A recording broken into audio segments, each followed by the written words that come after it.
Greetings there, ladies and gentlemen. It's me, Brandon, from Alliance Gaming Commentaries.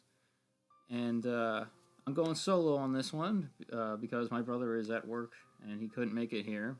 But on the off chance that he just so happens to walk in through the front door during one of my recording sessions, maybe he'll join in if he feels like it. This isn't really a game that he's familiar with anyway.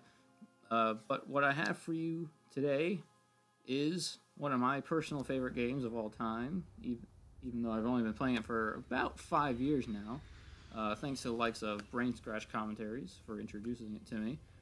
It's Final Fantasy VI, originally for the Super Nintendo.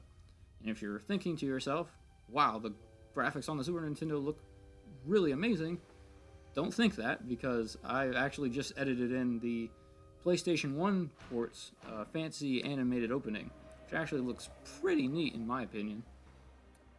So because of that, as you might be able to tell, this is not a live. I'm not playing the game as I'm talking this time, because I am not going to subject all of you viewers to the countless amounts of random battles that we will no doubt run into dozens and dozens and dozens of times.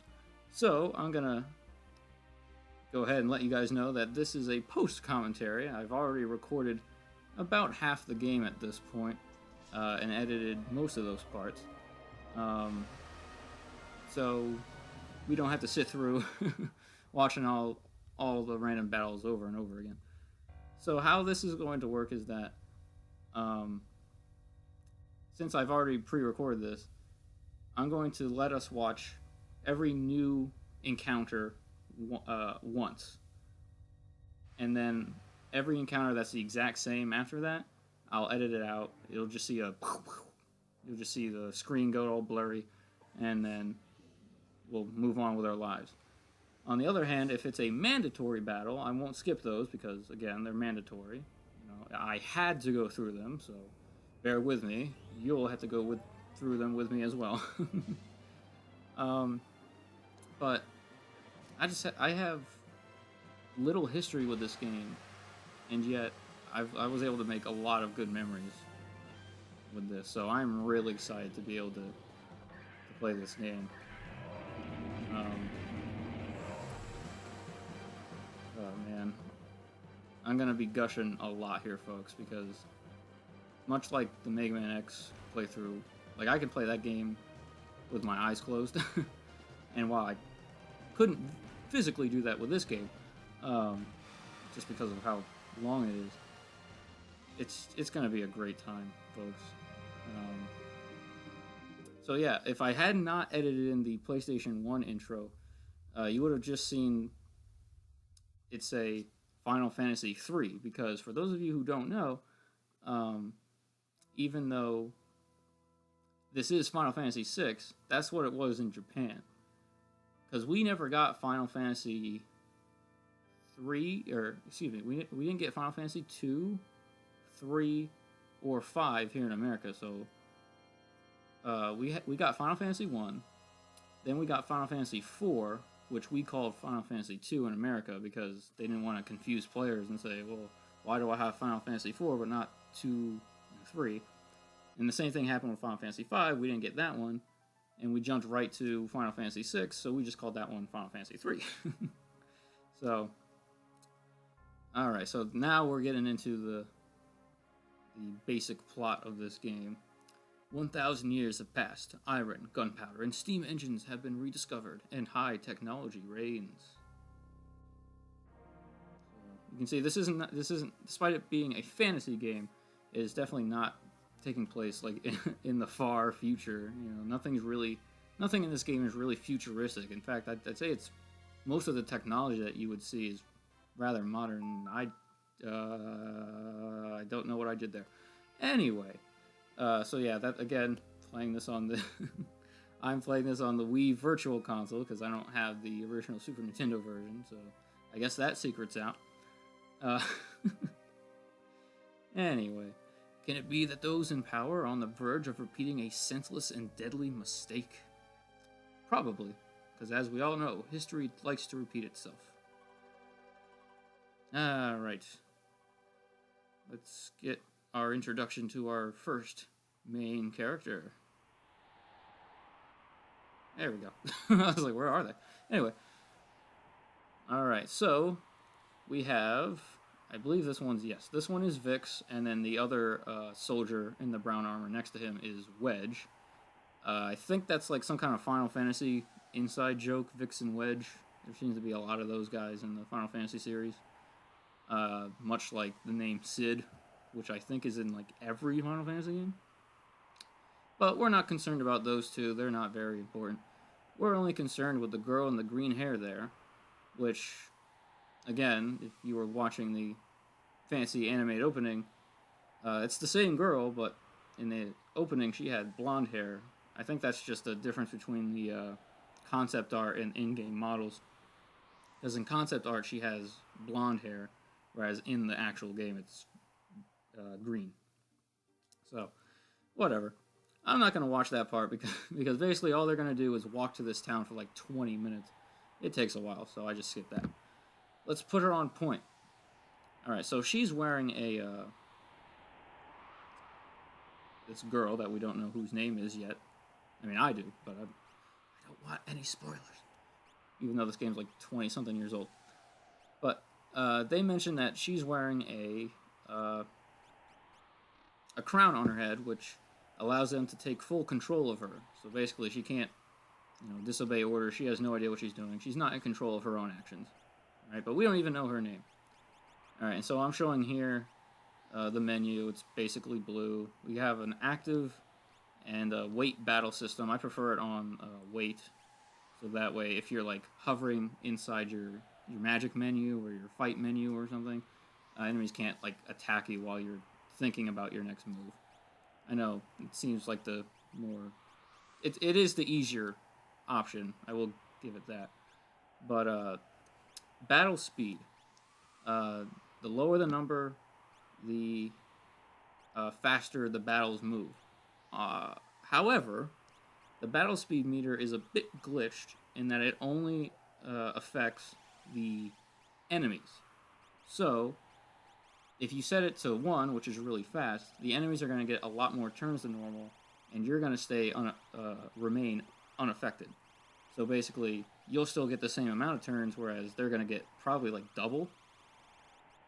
Vice versa, if you put it all the way to the slowest number, you'll still get the same amount of turns, but they'll get way less. They won't attack you as often because you won't be able to see it in battle, but the enemies do have like an invisible meter, just like how our characters have a battle meter. You just can't see theirs. So if you set it all the way to slow, what's supposed to happen is that both parties' bar gets slow. But it's glitched so that only the enemies get affected by battle speed. So if you want a really easy time, because maybe you're having trouble with this game, set that meter all the way to slow because it's not going to affect you. Alright, our first battle. Alright, so these battles are really just here to show you all the different types of battles you'll get into. So this is a preemptive, which basically just means that your characters go first. Right? So because we're in Magitech armors, we have access to things like Fire Beam, Heal Beam, really powerful stuff. And the girl there actually has access to magic on top of that. The other two characters cannot do that. So what I'm doing here, and for those of you wondering why are you attacking your own people, that's because Vix and Wedge are not going to be staying around in our party for very long. So what I'm doing is I'm casting fire on both of them, so that way they get knocked out. Because how experience works in this game is that experience is shared. So if it says that you got 50 experience points, yes, each character got 50 experience points, but if there was only one of you, if the girl was left remaining, and I knocked out Vix and Wedge here, that number would increase to probably about 150 experience points. Because again, experience is shared, it's divided by however many are in your party. So if I got 50 and there's 3 of them, if I knock them both out, I'll get all the experience, which is about 150. It'll level her up a lot faster than what the game originally intended you to do. And again, Vix and Wedge are not going to be staying in our party, so there's no point in them getting experience points. And on top of that, the girl is more than capable of taking care of every enemy in this section by herself. So you don't need to worry about is she going to be okay, because she can cast Cure if she needs to, but she also has the Magitech's Heal Beam, or Cure Beam, which heals for like 200 health, and you only have like 70 or 80 at this point. So, alright, now we got a dog. Lobo, which, I think Lobo's Spanish for wolf, isn't it? Lobo? Something like that? I don't know. I'm probably wrong, don't quote me on that. But how most of these battles are going to work while you're in the Magitech armor is that move right there, Bioblast. It is a poison elemental move, and it hits every enemy in a certain direction. So if they're all on the left side and you're on the right side and you use Bioblast, you're hitting them all, and it's going to do like 250 damage to everybody. So Bioblast is your best option in this part. Don't bother using anything else. Otherwise, you're going to get hit more often than you need to. I show off the other ones, but again, Bioblast is all you need. Boom. Now, assuming that they didn't get knocked out there or die, whatever you want to say, Bioblast, because it's poison elemental, has a chance to poison them, which does continuous damage. But again, it's not necessary. These guys don't have much health, and Bioblast is more than enough to take care of everybody. Yeah, look at that, 96 experience. If Vix and Wedge were still around, that'd be cut or divided by 3, so everyone would be getting about 32. Alright, so now it's introducing us to pincer attacks, which is probably the worst type of encounter you can get in the game. Back attack, maybe, but I think pincer attack's a little worse, because the enemies are now on both sides, and how this works is that you can only attack one side at a time. If you saw there, I attacked the right side, and Terra was still facing. Alright, spoiler alert. Her name's Terra. Sorry, I couldn't hold it in anymore. Anyway, Terra here, that's her name. She would, when you attack one side, and you defeat those enemies, she stays facing that side. If an enemy on the other side attacks you while you're facing, say, the right side, and an enemy attacks you from the left, you'll take a little bit more damage than normal, because they're attacking your back. So, just be careful that, you want to take out the side that has the most enemies. So here we go, now we got Vo Mammoths, or just Mammoths. But, they're not much more of a threat than anybody else here. As long as you're using Bioblast, you'll take care of everybody in one shot. Bye-bye.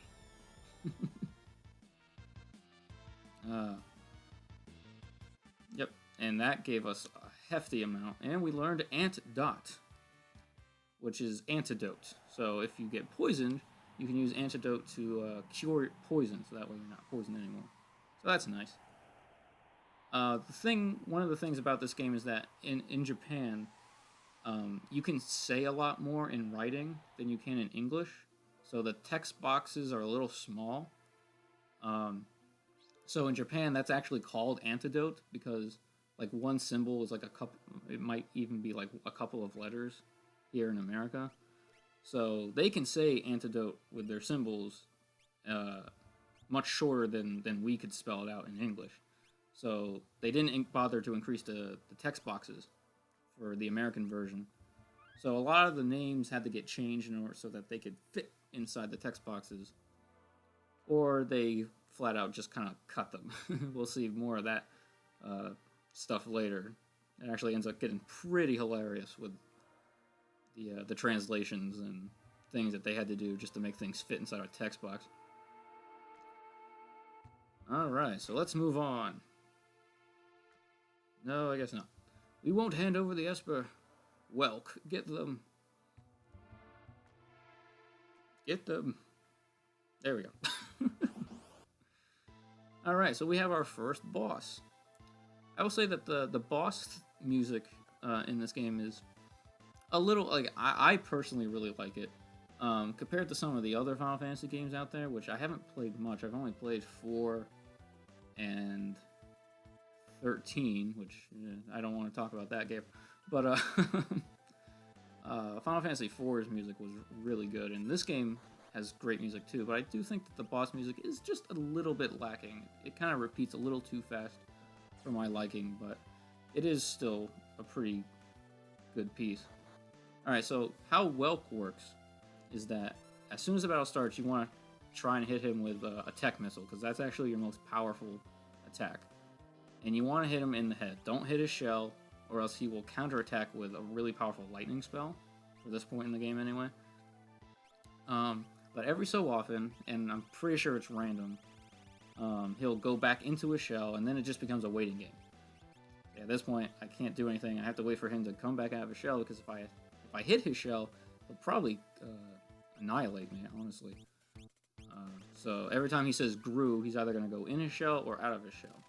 So, as soon as you see the letter Gru, his hitbox actually comes back. So as soon as you see Gru, get that tech missile out and aim for his head, because they are 2 separate hitboxes. Right, this should be enough right here. Let's find out, because tech missile is really powerful. Yep. As soon as you see that flash of light, you're done, and then they disappear into nothingness. So, not as fancy as like what later Final Fantasies not as fancy as what later Final Fantasies would eventually do with their animations. But again, this was the Super Nintendo. Cut it some slack. This game's great. Hey, so this must be that Esper that they were talking about. This is the frozen Esper. Can you imagine if he was still conscious? I know that when you're frozen in ice, your body's alive, but could you imagine like being conscious? I mean, jeez, like how long has he been in there? So apparently this thing's name is Tritok. That won't become important until much later. And for some reason, Vix and Wedge are back alive, even though I already killed them off screen. But something seems to be happening between Terra and this Esper. Well, there goes Wedge. And there goes Vic. I don't really know what happened to them. I guess the Esper just vaporized them without really doing anything. But there seems to be some sort of connection happening. And I just blew up. Well, I hope I'm okay.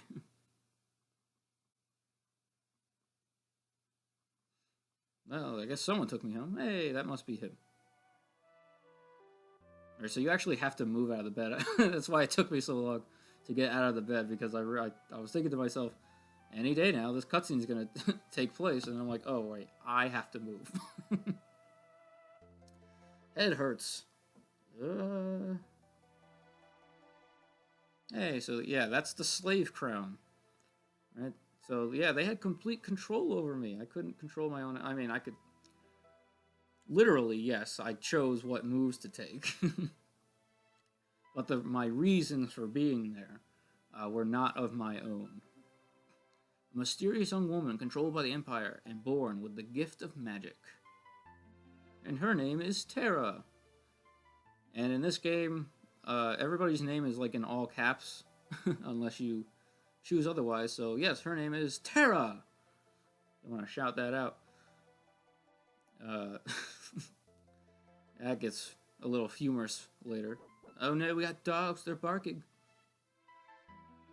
Open up, give us back the girl and the Empire's Magitech armor, which nobody has because they blew up. So I don't know how they figured out that this guy is holding her, or I don't know, but whatever. Empire Magitech armor, I don't get it. Look, I don't have time. What did he say? Oh, never mind. I thought I was reading a typo. Sorry there, folks. All right. So what you want to do here is that he's going to tell you to follow him. Don't do what I do and follow him at first. You might have seen it all the way to the left of this room. There's a clock. If you go up to the clock and hit the A button to check it out, you'll actually get an elixir. That's usually where you find elixirs, or inside clocks for some reason.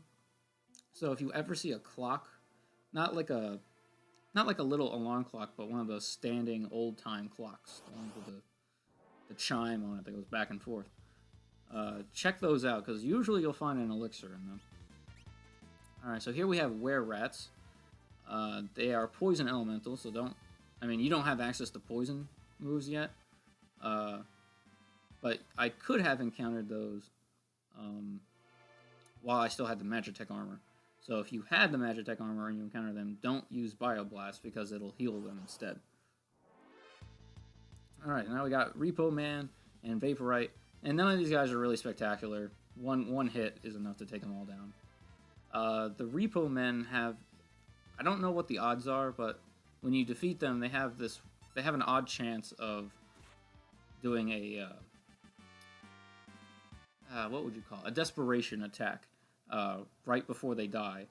And basically they just throw a wrench at you, and it does like 10 damage. So I'm ignoring those treasure chests because later in the game, because you're going to be coming back here a couple of times, they become better items, and a lot of chests in this game tend to do that. Whereas if I open it, that chest to the left, if I had opened it, would have been a sleeping bag. Later, like much later, it becomes something else. I can't tell you what it is off the top of my head, but trust me, when you're inside caves, especially during this section, or I should say like the first about 4 or 5 hours of gameplay, I would recommend kind of like leaving chests inside caves alone, unless they're a one-time thing, because many times, for some reason, the item just evolves. It just gets better. So like a potion might become an X potion, which is significantly better. Alright, I guess we got some flashbacks, so we fell down pretty far and we hit our head. So this is the start, and I did way more damage in this flashback than I did when I was actually fighting the soldiers in Narsh. So I guess I got weaker, or maybe I'm using a different type of Magitech armor that's not as good. I don't know. Alright, but this is the Empire, and so right there, the bunny man, the dog man, he looks like a rat. Like the way his hair and the mustache work, it looks like his hair on both sides are just big floppy ears. So I like to think of him as a bunny man because I think it's funny.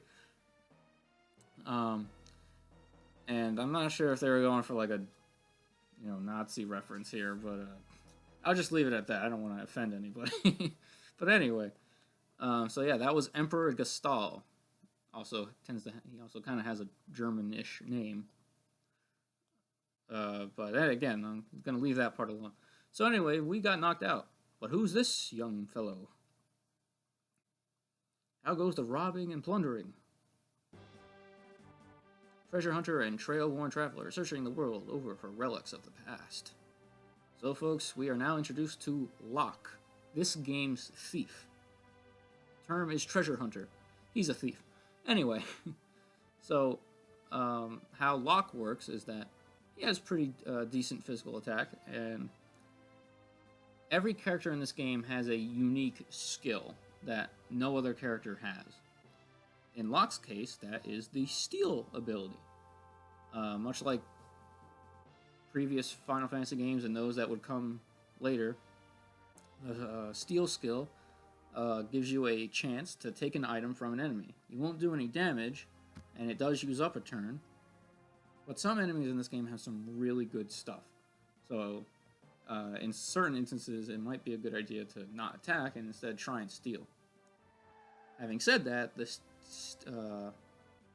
success rate for steal is pretty low in this game, I find. At least until you get... there's an item later that increases the chance, but I don't even bother using it, because if I'm going to steal something, I'll just power up my team just spam the steel button until I get it. Kupo. Hey, it's the Moogles. That's what these guys are called. Are you saying you want to help me? Yes. Eventually. There we go. I swear I edited these parts, guys. Kupo. Alright, so now this guy's going to pop up and he's going to introduce us to formations. Alright. And so basically we are our team is now split into 3 parties. Alright, we have the party with Locke in it. We have another party with a bunch of Moogles, and another party with a bunch of Moogles. Alright. One of these, one of the teams with the Moogles has a specific special Moogle that we'll get into once I find him. But what you want to do for most of these battles is try to avoid having Locke participate in them, because you want to save Locke's HP for the boss, because there is a boss down at the bottom who's not too difficult, but you're pretty limited. Locke doesn't have a heal spell, right? He can't use magic. The only thing you have at this point are a couple of tonics, maybe a potion. So don't get carried away and try and level up Locke by fighting all these guys, because then you'll run out of HP and you won't have enough to fight the boss. Right? The Moogles are more than capable of taking them out by themselves. Trust me. They have way more HP than you do, and honestly, their equipment is much better. Alright, so this is the party that has Mog in it. As you can see, his level is much higher than normal. He has a Mithril Pike and a Mithril Shield. He's the only Mog that you can actually check out his equipment. That means he's important. Alright, and with that said, Mog has much more HP. He's much stronger than anybody else. Actually, at this point, he's like the most powerful character that you can control for like the next hour, I would say, maybe 40 minutes. But how Mog works, Mog has the dance skill. And so every time you take Mog into a new location where there's a different backdrop, in this case it's a cave, and you have him fight there, he will learn a new dance. Right? And you can use those dances as attacks. So what I did just there is that I made sure to take off all of Mog's equipment, because we're not going to be using Mog for a long time. So take this chance now, de-equip Mog, because you're not going to use him for a long time, especially that Mithril Shield, and give it to Locke, because he's... you'll feel more comfortable with it fighting the boss, trust me. Excuse me. Alright. So, we are ready to go fight this guy down at the bottom. He's just waiting for us. Hey there, buddy. Alright, bye. No, just kidding. You actually can't leave. I tried checking it out. No, you have to fight this guy. Alright, so this guy, he's a marshal, and he has 2 Lobos with him. The marshal likes to cast net, which is the same thing as stop. So basically, whenever he casts net on someone, that person can't move for a while. And what I'm trying to do here is this guy has a Mithril Dagger, which would be nice for Locke, and I just made a really stupid mistake. So how the marshal works is that he has the 2 dogs. What you want to do is only take out one of the dogs, because if you take out both, like I did, he has access to the charge ability, which is a really powerful physical attack. I'm surprised Locke survived that. So at this point, I'm really panicking because I'm like out of health items. I'm like, oh my gosh, come on, hurry! Thank you. So again, he doesn't have much health, but I screwed up. I was trying to get the Mithril Dagger, and I hit the A button too many times, and I had all the Moogles defeat all the dogs. So if you leave one of the dogs alive, he won't do the charge move. He'll still use net every once in a while, but his other physical attack, which is just like a basic attack, only does like half the amount of damage as charge. So it's better to defeat one dog, keep the other one alive, so that way he can't bombard you with a really damaging attack. So. All right, but apparently Locke knows about this. Well, I think he said that he put the switch there. I think you saved me. It's like I can't remember anything. You have amnesia. That'll become important later for Locke, anyway. So keep in mind that Locke was surprised that that Terra here had amnesia. Secret entrance might be useful. Let's keep it in mind. And do keep it in mind, because you're going to be using it later. And it closes behind us. Alright, so now we need to head to Figaro, but let's go in here first. This is the beginner classroom. Here, this place just kind of teaches you about the game. You can talk to all these guys and they'll tell you everything you really need to know about how the game's mechanics work, how things operate, how items work, how the battle system works, how everything just works in the game. They'll tell you that, hey, sometimes there are monsters in a box, and usually monsters in a box give you much better stuff than normal. In that bucket there is it's a full heal, basically, and that's basically teaching you that there are some like lakes or rivers or whatever that you can go press A on and it'll just completely heal you. So there's nothing that I need to know about this game. Even though I've only been playing this game for about 5 years, I think I've played it about 20 times. Because I don't know, I just really love this game. But that's all that the beginner house has to offer. There's the save point and the free heal in that bucket there. So, there we go. Whenever the screen flashes blue like that, they're like clicking on a bucket or a river. That's how you know that you did it. Not that one, though. That's just telling you, hey, you stepped on a save point. But, ladies and gentlemen, we are going to be going to South Figaro in the next part. So, I really hope you guys stick around. I think it's going to be a great time. See you guys then.